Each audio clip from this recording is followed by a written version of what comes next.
استعمال کریں اور اس سے استری کریں. استری کا اتنا زیادہ خرچہ آتا ہے. باقی چیزوں کا بھی انشاءاللہ آہستہ آہستہ وہ آپ کو بڑی اچھی والی نا روشن خیالی کے ساتھ چیزیں آپ کو بڑے اچھے نسخے ٹوٹ کے بتائیں گی کہ بجلی آپ کو بھول ہی جائے گی.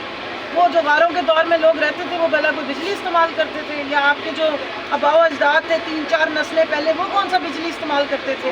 اچھی بھلی ان کی زندگیاں تھیں, لالٹینوں پہ وہ گزارے کرتے تھے, استریوں کے بغیر فرائی پان اس وقت بھی نہیں تھے. لیکن مریم نے تو آپ کو ماڈرن بتایا ہے کہ آپ اپنے کپڑے بھی استری کر سکتے ہیں اور وہ بھی فرائنگ پان سے. صبح وہ تیاری پکڑے, اپنا کوئی بچہ کچا بزرگ ہے اس سے پوچھے کیسے زندگی گزارتے تھے. انشاءاللہ پاکستان اسی طرف واپس جا رہا ہے. میم پارٹی کے اندر جو کچھ لوگ ناراض اس بات پہ کہ خان کی رہائی کے لیے واحد راستے کی سڑکوں کے اوپر آیا جائے, لیکن یہ لیڈرشپ جو موجود ہے وہ بھی عوام کی طرف مطلب دال نہیں دینی جا رہی. تو میں آپ کیا تجویز پیش کرتی ہیں, آپ کی کیا دیکھیں جو پارٹی کے اندر سے وہ زبان بولیں گے جو اسمبلی میں بیٹھا خواجہ آصف بول رہا ہے, تو ہم ان کو اپنا مہربان یا پارٹی اس کو اپنا مہربان نہیں سمجھے گی.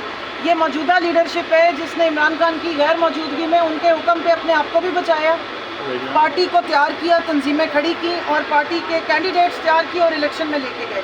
اور کینڈیڈیٹس جن کے بارے میں یہی لوگ تانے دیتے تھے کہ جی ایک بھی بندہ نہیں ہوگا جو ان کی ٹکٹ مانگے گا, تو ہر حلقے میں ہم نے 5 کینڈیڈیٹ تیار کیے ہوئے تھے.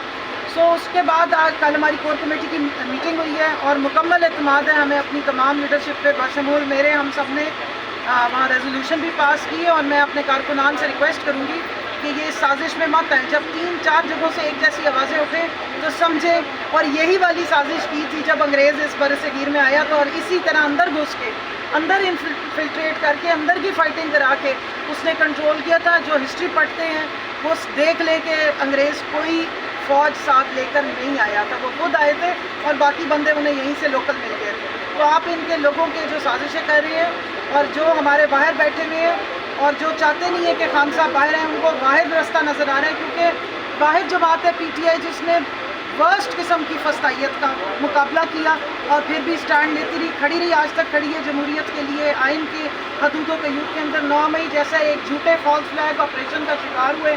آج بھی ہمارے ورکرز ملٹری کورٹس کا فیس کر رہے ہیں, آج بھی ہمارے ورکرز جو ہے وہ اندر بند ہے, آج بھی ہماری خواتین کو گرمی میں ذلیل و خوار کیا جا رہا ہے.